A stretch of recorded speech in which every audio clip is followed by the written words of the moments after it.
자꾸 치지 마시고요. 반갑습니다. 오늘 우리 첫 번째 만남이거든요. 자, 이거 너무 부담 갖지 마시고 네. 그냥 자연스럽게 대화한다 생각하면서 우리 얘기해 보시죠.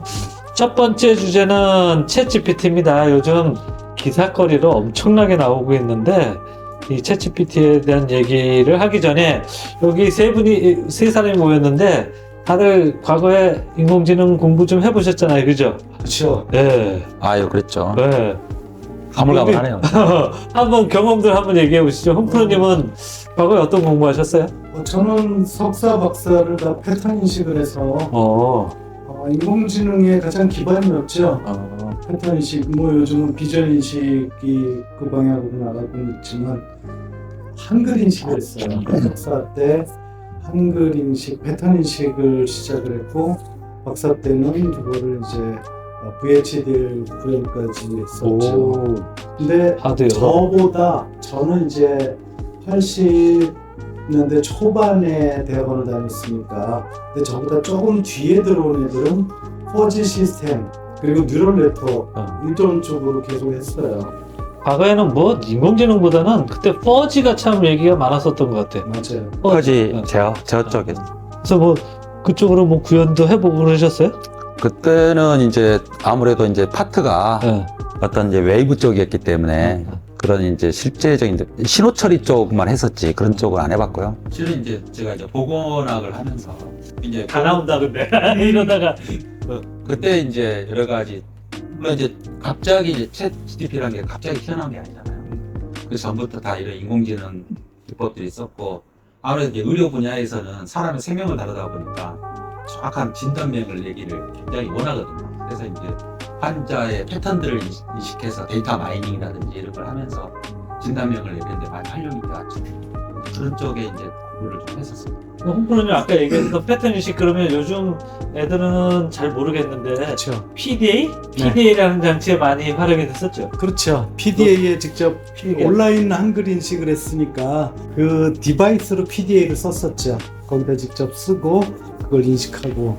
근데 뭐 그 이후에 지금은 이제 제 자동차에서도 그 한글 인식이 되니까 오, PDA 옛날 얘기. 그렇죠. 그렇죠. 지금은 우리 그 뭐 조그 스틱 같은 거 돌려서도 하지만 귀찮으면 그냥 쓰는 걸로 내비게이션 설정을 하잖아요. 목적지 설정을 그런 거 보면서 야 옛날에 내가 이거 했었는데 그러니까 이게 맞아. 흘러간 옛날 사람들 들으면 아 PDA 그런 게 있었지 스마트폰 이전에 아 멋졌죠. 그거 요즘 애들은 아마 PDA라는 장치도 아마 모를 거예요, 그죠? 그쵸. 워크맨 생각나는. 우리는 워크맨. PDA에다가 전화기 옆에 붙여가지고 막 이렇게 하는 삐삐? 것까지도 했었는데 아니 삐삐 말고 휴대전화를 붙여서 붙였어요. 맞아. 통신 모듈 갖다 맞아, 붙여서 전화기로도 쓰고. 그렇습니다. 근데 더 웃긴 건 요즘 지금은 뭐 챗GPT지만 그때는 과목명이 전문가 시스템 그래서 엑스퍼트 맞아요. 시스템이라는 엑스퍼트. 과목도 있었던 것 같아요. 네. 근데 뭐 내용은 진짜 지금으로 얘기하면 너무 허접했고. 그렇죠. 그러니까 우리가 했던 게 사실은 전문가 시스템을 만드는 거였죠. 저 같은 경우 한글 인식이라는 전문가 시스템을 만드는 거였으니까 다 일일이 내가 그 규칙 이런 거 다 정해주고. 자, 그러다가 지금 챗GPT라는 게 나왔어요. 한 번씩 써보셨나요? 1년 정도 조금 넘었죠. 저는 거의 날마다 쓰고 있어요. 달인이네. 네. 그럼 활용 분야는 주로 어느 쪽으로? 그러니까 예전에는 검색으로 해결했던 것도 챗GPT한테 많이 물어보고요. 그다음에 제가 요즘 유튜브 촬영하는 거에 뭐 전체 다는 아니지만 일부를 뭐 대본 초안을 만든다든가 그다음에 더 나아가서 그 유튜브에 필요한 그림을 챗GPT한테 또는 뭐 달리한테 부탁을 해가지고 하죠. 근데 챗GPT도 제가 한 1년 정도 지나면서 야 1년 사이에도 정말 많이 바뀌었다라는 게 느껴져요. 예를 들면은 그러니까 챗GPT로 그림을 생성하는데 한 6개월 전에 카카오톡에서 S컵이라는 어플리케이션 아수겁. 아수겁 S컵을 그렇게 아재 발음입니다. 아니 S컵이 의도적으로 그렇게 부르기도 했었죠. 근데 걔한테 그림을 물론 이제 프롬프트의 문제이기도 하지만 그림을 걔한테 요구하면 정말 허접한 그림이 나왔어요. 그래서 제가 한 서너 개쯤 만들어서 PPT에 넣었다가 그 다음부터 안 썼거든요. 근데 지금은 뭐 그 그림이 저의 유튜브 쇼츠를 거의 그림 커버를 해주고 있으니까. 그게 이제 저작권하고는 관계가 없으니까. 그쵸. 우리 김프로님은 좀 챗 GPT 좀 써보셨어요? 써야죠. 써야죠. 그러고 보니까 많이 안 써보셨다. 간접적 경험. 요즘 뭐 경험을 하려고 하지 않아도 간접적으로 무수히 많이 경험. TV나 매스컴에 좀 많이 나오는데 좀 무섭진 않으세요? 저한테 보면 네. 전 무서운 게 없어요. 아니 잘 안 써보신 이유는 그 무서워서 안 쓰시는 거 아니에요? 지금 그러니까 이제 제가 반은퇴 상태잖아요. 현역에 있었으면 굉장히 막 써보려고 썼구나. 노력을 했을 텐데 지금 필요성을 못 느꼈던가? 그럴 것 같아요. 굳이 뭐 그걸 써야 되나 내가 지금? 지금 나이 드신 한 5, 60대 그리고 나이 분들은- 먹으면요. 네, 네. 홍프로님 같은 경우도 있지만 모든 게 귀찮아질 때가 있어요. 새로운 것에 대해서. 그래서 지금 이거 혹시 듣고 계신 분이 있다면 50대 분이 있다면 우리 그런 거 써봐야 돼? 그리고 그거 알아야 돼? 하시는 분들도 아마 있을 거고 만약에 알아야 된다면 무서울 것 같아요. 그죠? 그럴 어떻게 수 있어요. 어떻게 임하면 좋은지 우리 홍프로님께서 한번 좀 가이드를 한번 줘보시죠. 전 이렇게 생각해요. 50대, 60대는 꼭 써야 된다 라고 이야기할 수는 없을 거지만 적어도 20대, 30대 젊은 사람들이라 그러면 반드시 써야 되는 일이다. 그래도 저는 50대, 60대한테 그냥 놀면서 놀거리로라도 좀 써보았으면 좋겠다. 저는 코칭을 하면서 내가 이 스케줄 또는 코칭의 프로세스 잡은 게 얘는 어떻게 생각하나 하고 챗GPT한테 한번 물어봤어요. 그랬더니 거의 똑같은 뭐 표현은 살짝 다를 수 있을지라도 거의 똑같은 얘기를 하더라고요. 그래서 제가 챗GPT를 요번 겨울 말고 작년 겨울, 작년 11월에 나왔으니까 그때 뭐 조금 지나면서 그걸 재작년 보니까 나온 건 재작년 벌써 재작년이 됐죠. 재작년이죠. 네. 그러니까 재작년 11월에 나오고 우리나라에 제대로 알려지기 시작한 건 12월부터였어요. 그리고 조금 지나서 내가 하는 일에 대해서 얘는 어떤 프로세스랄까 궁금했어요. 그래서 물어봤더니 거의 같은 답을 해요.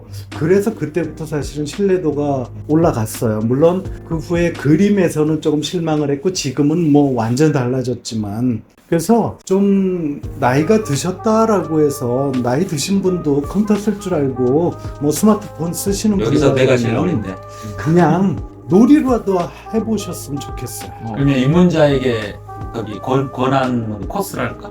아니면 챗GPT랄까? 그러니까 내가 그냥 알고 싶은 거 그냥 물어보세요. 요즘은 한글로도 다 되니까 혹시 뭐 꼭 영어로 해야 된다 이런 거 아니어도 됩니다. 그냥 챗GPT 가입해가지고 열고 뭐 채팅창에 하듯이 그냥 쓰면 되니까 물론 조금 더 발전시키면은 우리 이제 이프로님 하듯이 말로 하고 뭐 이거 다 되고요. 요즘은 뭐 영어 공부도 다 챗GPT로 하는 그런 세상이 됐으니까 그냥 해보셨으면 좋겠어요. 특히 손주 두신 50대 60대 분들이라 그러면 손주한테 할아버지가 챗 GPT 쓴대 이거 굉장할 겁니다.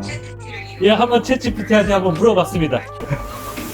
저는 다양한 주제에 대해 대화를 나누고 질문에 답하는 데 도움을 드릴 수 있어요. 자, 이렇게 중간중간에 챗GPT를 한 번씩 불러서 우리가 활용해 보도록 하겠습니다.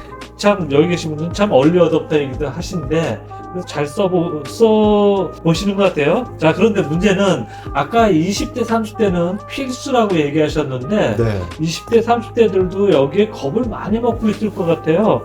챗GPT가 우리의 일상을 어떻게 변화시킬 것이고 아마 20, 30대들은 직업에 대한 관심들이 많이 있을 것 같은데 직업이 어떻게 바뀔지 한번 좀 예측을 좀 해보실까요? 정말 많이 변화될 것 같아요. 2019년인가요? MBC에서 방영한 그 다큐멘터리 2부작이 있었죠. 예. 네. 로봇이 우리 일자리를 뺏어간다. 대체할 네. 확률. 그때 저는 진로 코칭을 하고 있는 상태였는데 그래서 그거 나오자마자 뭘 했느냐면 우리 학생들의 희망 진로에 대해서 쫙 직접 입력을 해가지고 그거를 쫙 뽑은 적이 있어요. 근데 놀랍게도 초중고 학생들 상위 10위 안에 들어가는 장래 희망의 약 60% 정도가 사라질 확률 60% 이상 이런 수치를 얻었어요. 그리고 뭐 좀 괜찮다라는 건 그 당시에 초록색으로 표시가 됐었는데 그것조차도 37% 뭐 이 정도. 그러니까 40% 이하로 내려가면 조금 안정이다. 40에서 60이면은 좀 불안하다. 60 이상이면 많이 불안하다. 대체될 확률이 굉장히 높다. 이렇게 하면서 수치를 줬었는데 야, 이런 상태에서 우리 학생들이 아무리 빨라도 10년쯤 뒤에 선택할 직업인데 지금부터 준비해서 10년 뒤에 이렇게 바뀐다라고 하면 이거 큰일이다. 그래서 그때 본격적으로 4차 산업혁명 시대 아이들 미래를 어떻게 해야 될까 고민을 하기 시작을 했었는데요. 자, 문제는 그 당시에 제가 본 통계에는 로봇이 본격 도입이 된다면 우리나라에서만 약 400만 개의 일자리가 없어진다라는 통계를 400만 개요? 네, 본 적이 있어요. 근데 사실 그 당시에 그냥 단순하게 로봇만으로 이야기한 건 아니었어요. 지금 우리가 이야기하는 인공지능이 어느 정도 포함이 된 거였죠. 근데 그 당시에만도 예측이 뭐였느냐면 단순, 반복, 3D 이런 험한 일 위주로 로봇이 대체하는 거로 가정을 했단 말이죠. 근데 지금 인공지능은요, 그거와 차원이 달라지고 있어요. 창의적이고 창조적이고 정말 이런 거는 로봇이 대체 못해라고 했던 관점에서 완전히 달라졌죠. 자, 그런 면들은 굉장히 놀라운 것 같은데 그쵸. 정말 우리 사람들이 예상했던 거하고 완전히 다르게 가고 있죠. 우리 김프로님은 어떻게 생각하세요? 지금 이제 사실 우리가 어떤 직업은 살아남고 어떤 직업은 도태될 거다, 없어질 거다라는 관점보다는 방금 이제 홍프로님도 말씀하셨지만 창의적 인간, 어떤 창의성을 가지고 있는 인간으로 내가 이제 진화를 해야 된달까? 그런 사람만이 살아남지 않을까? 그 다음에 창의적이지 않은 나머지 사람들은 어떻게 되느냐? 잉여 인간이 된다. 더 이상 살아남을 수 없는 잉여 인간이 되고. 무섭다. 그래서 이제 창의 인간이라는 것은 뭐 병특하고 뭐 이런 개념보다는 어떤 따뜻한 마음을 가지고 있고 이런 인간성까지 같이 겸비한 사람을 창의적 인간이라고 해야 되지 않을까라고 생각합니다. 그래서 그런 어떤 자기의 태도라든지 지향하는 바 이런 것들을 바꿔나가는 게 더 중요한 과정이라 생각합니다. 굉장히 갑자기 딱딱해지는데. 자, 그러면 우리 코칭의 입장에서 보면 우리 홍프로님께서는 그러면 아이들이 이런 질문, 그럼 앞으로 공부 어떻게 해야 돼요? 뭐 이런 질문들이 좀 부모님이나 애들한테서 많이 나올 수 있을 것 같은데. 그렇죠. 어떻게 공부해야 되나요, 그러면? 저는 우리나라 교육이 좀 빨리 바뀌어야 되지 않을까. 뭐 아주 오래전부터 이야기하고 있지만 정말 바꾸기 쉽지 않은 이 획일화된 교육. 사실 창의 교육만 해도 이미 한 10몇 년 전부터 바꿔가기 시작은 했어요. 그래서 제가 초등학교에 나가보면 초등학교는 정말 많이 바뀌었다라고 느껴져요. 근데 중학교부터는 그대로예요. 그러면 이제부터는 어떻게 해야 돼요? 정말 창의력 키우는 작업 정말 계속 해야 되고요. 무엇보다도 우리 아이들에게 디지털 역량은 기본으로 가져가야 되지 않을까 싶어요. 그래서 가장 밑바닥에 우리 요즘 이제 젊은 세대나 또는 학생층이라고 한다면 디지털 역량은 무조건 기본이다, 누구나. 그 위에 창의력, 그 위에 협동 능력. 너무 경쟁을 지켜왔잖아요. 근데 협동, 협력하는 능력. 그거는 제가 볼 때는 감성지능을 발달시키는 거에서 그렇죠. 출발이 된다고 생각하거든요. 그리고 또 하나 더 한다면 문제 해결력. 근데 문제 해결을 하려고 그러면 문제 발견부터 시작할 수 있어야 되는데 저는 뭐 그건 큰 테두리에서 하나라고 생각을 해요. 그런 것들을 아이들에게 어떻게 하면 교육적으로 잘 접목할 수 있을까? 결국 어떻게 공부해야 됩니까? 하는 어떤 질문에 대해서는 기존에 있던 어떤 입시 위주의 공부보다는 창의력 위주의, 그리고 문제를 갖다가 발견하고 문제를 해결할 수 있는 그런 쪽으로의 능력을 키워라. 말은 쉬운데 네. 그게 확 와닿는 것 같진 않아요. 뭐 그런 얘기가 교육계에서 없었던 건 아니죠. 그럼에도 불구하고 입시 제도가 바뀌지 않는 한 사실은 바꾸기 어려운 문제이긴 해요. 근데 한편으로 보면 이런 게 있어요. 이제 뭐 고등학교에 고교 학점제 도입이라든가 또는 뭐 학생부 종합 전형으로 가면서 비교과 활동 아니면 교과내 조금 혜택 활동. 근데 거기에 보면 아이들이 지금 조별 과제 무지 싫어해요. 대학생도 그렇지만 조별 과제 잘 없다. 조별 과제가 사실은 우리가 지금 이야기하는 것들이 모두 담겨져야 되는 그런 일임에도 불구하고 조별 과제 뭐 4명 5명이 한 조를 짰다 그러면 거기서 분명히 한두 명만 죽어라고 하고 나머지 무임승차를 하는 문제가 생기니까 그래서 애들 조별 과제 정말 싫어하거든요. 근데 그걸 어떻게 재미있고 신나게 그리고 모두가 참여하면서 그렇게 이끌어 가느냐 그런 문제로 가야 될 것 같아요. 거기 나는 지금 학교를 보면 모습은 좋아졌어요. 그 모습들은. 그쵸. 내가 학교 다닐 때보다. 네. 근데 그 지금까지 보면은 교실 안에 들어가면 그 교실 안에 정사각 뭐 직사각형의 모습 그 안에 갇혀서 사는 그 음모난 개구리들 그런 것들이 더 타파해야 될 게 아닌가. 그래서 예를 들어서 물리적인 환경을 좀 바꿔주는 게 창조의 처음 길이가 아닐까라고 생각이 들어요. 그래서 예를 들어서 우리는 교실하고 교실 사이에 뭐 칸막이를 한다든지 이렇게 돼 있고 밖에서 관찰하기 좋게 붙어있는 위쪽에 유리가 뚫려 있고 이런 개념 아닙니까? 근데 이제 예를 들어서 교실하고 교실 사이를 튼다든지 바깥 부분에 통유리창으로 한다든지 그래서 그 안에서 사회생활하는 공간들을 더 넓혀주고 수업할 때만 또 모듈별로 이렇게 닫아서 쓰고 다 열어놓고 하다가 뭐 이런 식으로 물리적 환경도 바꿔주는 것도 한 방법이라고 생각해요. 예, 근데 결국 아니 챗GPT 얘기를 하다 보니까 결국 또 교육으로 가네요. 그러니까 야 우리의 미래가 챗GPT 같은 그 유능한 인공지능 개발에 가장 큰 걸림돌이 되고 있는 게 지금 교육의 문제가 아닌가 하는 그런 얘기가 근데 한 가지 좀 드리고 싶은 말이 있어요. 저는 이제 초중고등학교의 강의를 비정규직으로서 아니면 특강으로서 워크숍으로 아니면 캠프로 이런 프로그램을 많이 진행을 하다 보니까 일단 정형화된 데서 벗어날 수 있잖아요. 자, 제가 진행하는 프로그램의 대부분은 조별 활동이에요. 아이들이 좋아해요. 그러니까 조별 과제 수행이 되고 이게 점수 성적이 된다라는 부담이 없어서 그럴 수도 있지만 또 하나는 재미있어야 되거든요.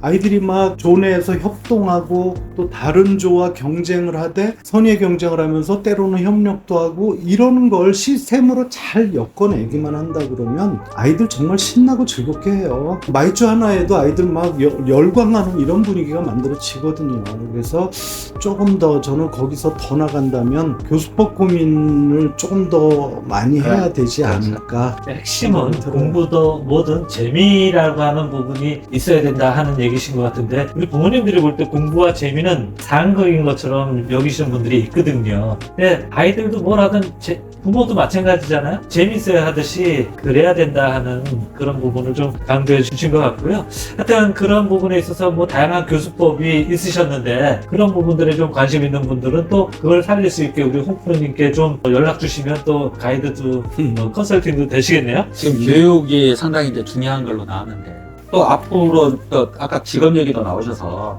앞으로 이제 사라질 직업 해가지고 보면 이제 선생님, 교수, 그렇죠? 싫어하시겠다 이 얘기. 그럼 인공지능이 이제 가르치는 시대가 모든 지식을 인공지능에서 근데 이제 학교라는 게 지식 전달만 하는 데가 아니잖아요. 맞습니다. 네, 그런 관점에서 보니까 그렇게 생각하는 것 같은데 모르겠습니다. 앞으로 세상이 어떻게 될지. 무크라는 것도 있고 해서 사실은 뭐 학교 그렇죠. 없이도 사실 뭐 배울 수 있는 무크만 갖고도 할 얘기가 진짜 네. 많거든요. 근데 우리가 지금 여기서 얘기하고자 하는 핵심 중에 하나는 이제 이렇게 모여서 얘기하는 게 IT 분야의 핵심적인 어떤 기사 가지고 기사의 내용이 뭐냐 그리고 거기서 우리가 어떤 인사이트를 얻을 수 있으시며 우리 좀 나이 든 사람들은 이걸 어떻게 봐야 되냐 하는 쪽 중심으로 좀 얘기하고자 이렇게 모였는데 최근에 GPT와 관련해서는 GPTS라고 해서 개인화된 인공지능 만들면 판매까지도 할 수 있게 그런 마켓을 열겠다 해서 지금 막 열렸어요. 자, 이건 또 다른 얘기인데 여기에 대한 얘기들을 좀 나눠보고자 하는데 GPTS에 대한 필요성이 과연 있는지 즉 개인화와 전문화된 챗봇이 필요한지 한번 여기 개인적인 어떤 의견을 한번 좀 들어볼까요? 홍프로님은 어떻게 생각하세요? 저는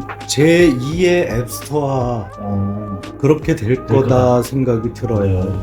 며칠 전에 본 기사에 벌써 GPTS의 그 개인이 만든 챗봇이 300만 개라는 기사를 얼핏 봤어요. 어마어마한 얘기가 되거든요. 이게 전 그리고- 세계의 그쵸. 개수도죠? 네. 그리고 스마트폰이 그 짧은 시간 내에 스마트폰 미국이 2007년이고 우리나라가 2010년밖에 안 되는데 짧은 시간에 엄청나게 활용도가 높아진 건 결국 앱스토어잖아요. 근데 챗 GPT 또는 이 GPT 또는 AGI라고 부르는 이 새로운 시장을 넓혀가는 거는 이 GPTS의 역할이 어마어마하게 커질 거다. 근데 단점이 하나 있어요. 많은 스타트업들이 네, 자기들 맞다. 비용과 시간, 인력 들여서 준비하던 거에 물론 상위에 뭐 들어가는 이 정도 가령 우리나라로 치면 뭐 네이버의 클로바 X인가 거기 예, 클로바엑스나 하이퍼 클로바엑스. 네, 하이퍼 클로바 뭐 여기 정도까지는 제가 볼 때는 뭐 아주 우뚝 서게 살아남을 거라고 생각이 들지만 그보다 조금 더 분소하고 조금 열악하고 이런 데는 오히려 다 죽지 않을까? 물론 한편으로는 GPT 내가 써서 하면 돼. 또 새로운 시장이 만들어지는 거죠. 그런 기사를 봤습니다. 그 오픈AI에서 기술 하나씩 내놓을 때마다 우리 국내 스타트업들이 우수수 지금 망하고 있다는 얘기는 들었는데, 자, 여기 우리 김프로님께서는 어떻게 이런 GPTS에 대한 가능성? 그런 것들이 필요하다고 생각하시나요? 결국은 이제 시장이 네. 아마 이제 시장이 결정하겠죠. 아, 그 세상으로 넘어가지 않을까 그냥 자연스럽게 생각해 봅니다. 그런데 이제 더 중요한 거는 그 전에 어떤 윤리적인 문제, 아니면 저작권 문제, 맞습니다. 아니면은 인프라의 문제라든가 그래서 이런 것들이 다 먼저 확립이 돼야 되잖아. 어떻게 보면 폭넓게 지금 얘기하셨는데 사실 고객이 말씀하신 내용들이 다 이슈거든요. 저작권 문제 분명히 있고요. 거기에 대한 얘기들도 우리가 해야 되고 윤리적인 어떤 부분도 분명히 얘기해야 되고 짚고 넘어가야 되고 이게 아무리 대세의 흐름이라 하더라도 짚어야 되는데 사실 이것들이 너무 묻힌 부분도 있긴 있어요. 잠시 멈춤이랄까? 네. 아, 지금 아마 오픈AI에서 얼마 전에 샘 알트만이 해고되고 이 과정도 아마 지금 얘기한 이런 맥락에서 그 내부적인 어떤 갈등이 표면화된 어떤 사건이라고 한다 그러면 이건 그렇게 아주 간과할 문제는 아닌 것 같아요. 그죠? 그렇죠. 그리고 그쪽 분들은 이제 굉장히 많이 경험한 분들이잖아요. 맞습니다. 로 레벨까지. 그 사람들이 굉장히 심각하게 생각하고 있다는 거는 짚어야 될 내용이거든요. 근데 그 샘 알트만 문제는 사실 우리가 오픈 AI가 출범할 때를 생각해 보면 맞습니다. 네. 사실은 안전한 AI였잖아요. 맞습니다. 네. 그게 출범의 목적이었는데 세상에 도움이 되는 AI고 네. 그 AI를 악용하는 거를 막자라는 게 분명하게 명시돼 있던 거로 기억을 하는데 지금 갑자기 AI 시장, 세계 시장을 장악하는 새로운 상품 이렇게 가버리니까 내부적으로 아마 그런 충돌이 있었다 생각이 들어요. 이 사회 내에서. 그러니까 그런 면에서 보면 미국이 나름대로 건전하다고 보는 건 그 그렇죠. 내부에서 그런 우리가 볼 때는 그 사람들은 자본주의고 돈만 벌면 된다고 생각할지 모르겠으나 그런 어떤 충돌과 고민 충분히 하고 있다는 거거든요. 자, 만약에 그렇다면 우리 홍프로님께서는 만약에 GPTS 전문화나 개인화된 챗봇이 필요하다 그러면 어떤 것들을 만들 의향이 있으신지 혹시 생각해 보신 적이 있나요? 제가 지금은 뭐 도저히 시간이 낼 수가 없어서 그 부분 들여다보고 있지 못하는데 저는 제가 하는 일, 특히 우리 아이들의 자기주도 학습 코칭을 코칭. 네, 챗봇으로 만들어 보고 싶어요. 어떻게 잡아나가야 되겠다라는 방향은 아직 뭐 잡지는 못하고 있지만 지금 제가 하고 있는 일이라든가 또는 뭐 유튜브에 컨텐츠 소개하고 있는 일이라든가 이런 것들을 모두 얘한테 알려주고 얘가 학생들이 그냥 쉽게 스마트폰으로 할 수 있으면 참 좋겠다 이런 생각을 하고 있어요. 챗GPT, 너 코칭에 대한 GPTS를 만들면 잘할 수 있을 것 같니? 좀 느리네. 처음 들어본 말이에요. 자, 응답을 안 하는 것 같은데 우리 챗GPT에게 질문했거든요. 네, 지금 조금 고민을 많이 하고 있는 것 같습니다. 우리 그럼 김프로님도 혹시 이런 개인화, 전문화된 어떤 챗봇이 만들 수 있다 그러면 혹시 뭐 생각해 놓은 게 있으신가요? 스마트폰으로 코칭이나 교육을 진행하는 것은 분명 편리하고 효과적일 수 있습니다. 아니, 챗GPT를 쓰면 편리하다. 편리하다? 알았어. 고마워. 챗 챗GPT로 구현된 코칭 시스템은 여러 방면에서 도움을 줄 수 있겠죠. 알았다. 하나만 안 식상한 얘기였고요. 자, 우리 김프로님께서는 혹시 생각해 놓은 게 있으시나요? 지금 뭐 구체적인 그이 홈프로처럼 어디에 구체적으로 어플리케이션을 하겠다 이런 생각을 안 해봤고요. 다만 이제 뭐 예를 들어서 흥미적인 것만 생각을 해봤죠. 다음 주 로또 뭐가 될까 이런 거. 개인적으로는 좀 만들어 봤는데 네. 만드는 게 또 너무 쉬워요. 그냥 가이드를 줍니다. 이제 얘의 역할, 너는 어떤 역할을 하는 정문화된 챗봇이야. 어떤 지식을 갖다 익혀줘. 만약에 그 지식을 본인이 익히지 못한다 그러면 자료가 PDF나 뭐 이런 게 있으면 저작권에 저해되지 않는 어떤 범위 내에서 얘한테 파일을 갖다 넘겨주면 얘는 그걸 읽어드리면서 또 학습을 해요. 그리고 너 이거 학습한 내용 범위 안에서 우선적으로 대답을 해줘. 그러면 얘는 항상 거기에서부터 먼저 검색을 하고 거기에 검색되지 않으면 일반적인 답변을 갖다 하게 되는 그런 어떤 면에서는 상당히 가능성을 좀 봤거든요. 그러니까 그거는 이제 생각나는 게 내가 뭐였냐면 네, 요즘은 이제 제가 얘들을 케어를 많이 하고 있잖아요. 네. 우리 집에서 이제 응? 쓸 수 있는 요리의 재료를 얘기하는 거야. 이것이 있는데 가장 맛있는 레시피를 좀 권해줘. 뭐 이런다든지 어떻게 해야 돼? 뭐 이런 건 좀 생각을 해봤죠. 자, 그러면 지금 현재 챗GPT와 GPTS 여기까지 지금 발전해 왔는데 향후에는 어떻게 변할까요? 우리가 어떻게 준비해야 되고 어떻게 해야 되는지 이 부분에 대해서 좀 간략하게 좀 마무리적으로 챗GPT와 관련해서는 어떻게 준비해야 되고 어떻게 인식하면 좋은지 그런 부분에 대해서 좀 말씀을 해주시죠. 네, 저는 일단 챗GPT가 됐든 뭐 다른 생성형 AI가 됐든 일단 사용하셔야 된다라고 권해드리고 싶어요. 피하지 말고. 나이 불문하고. 네. 왜냐하면 우리 아까 로봇 이야기도 했고 뭐 인공지능 때문에 일자리 없어지는 이야기도 했지만 자, 일자리가 100% 없어질 일은 없어요. 맞습니다. 그러면 어떤 일이 생길 거냐면 인공지능을 활용하는 사람과 그렇지 못한 사람으로 갈릴 거라는 거죠. 생산성의 차이가 어마어마하게 벌어질 거고요. 그러면 나는 뭐 한 10명이 하던 일을 나 혼자서 인공지능의 도움을 받아서 다 할 수 있어. 이렇게 돼야 되지 않을까 싶어요. 그래서 일단 두려워하지 말고 우리 챗GPT라는 새로운 세상이 열리면서 정말 두려움을 갖는 분들도 많이 있겠지만 일단 해보시라고 권해드리고 싶어요. 해보면 사실 별거 아니거든요. 근데 그 얘기는 내 거로 챗봇을 만들어라라는 건 조금 더 어려울 수 있어요. 근데 챗GPT를 내 생활에 또는 내 일에 활용하는 것 자체는 그렇게 두려울 일이 아니다. 활용해 보셔라. 그건 나이 든 사람뿐만 아니라 역시 젊은 사람들도 챗GPT를 쓸 줄 아는 사람과 못 그쵸. 쓰는 사람 이렇게 네. 구분이 되겠네요. 그렇죠. 우리 김프로님.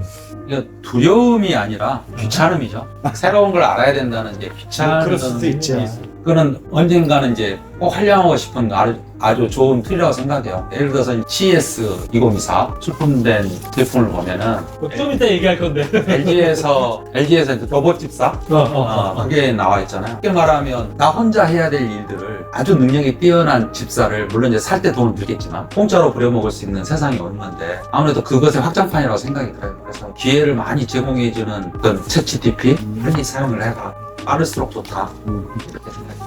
자, 지금 나이 드셔서 5, 60대인 분들은 어쩌면 어렸을 때 전기도 없는 데서 생활하셨던 분들도 있을 거고요. 살면서 컴퓨터라는 게 나와서 컴퓨터를 처음으로 경험해 봤고요. 결국 이 세대들이 뭐까지 지금 경험하고 있냐면 인공지능까지 경험하고 있습니다. 아마 가치관에 엄청난 혼란과 어려움을 겪으실 건 뻔하지만 그래도 여기 앉아있는 같은 동시대를 살아가는 사람으로서 권유하고 있는 거는 챗GPT라는 게 있습니다. 인공지능이 됩니다. 두려워 말고 한번 써보십시오. 그리고 같이 살아가는 방법을 익혀보십시오. 많은 걸로 소소한 일단 오늘 나름대로의 결과를 좀 맺고 더 구체적인 뉴스가 있으면 다음에 또 기회에 소개하면서 또 가이드를 드려보도록 하겠습니다.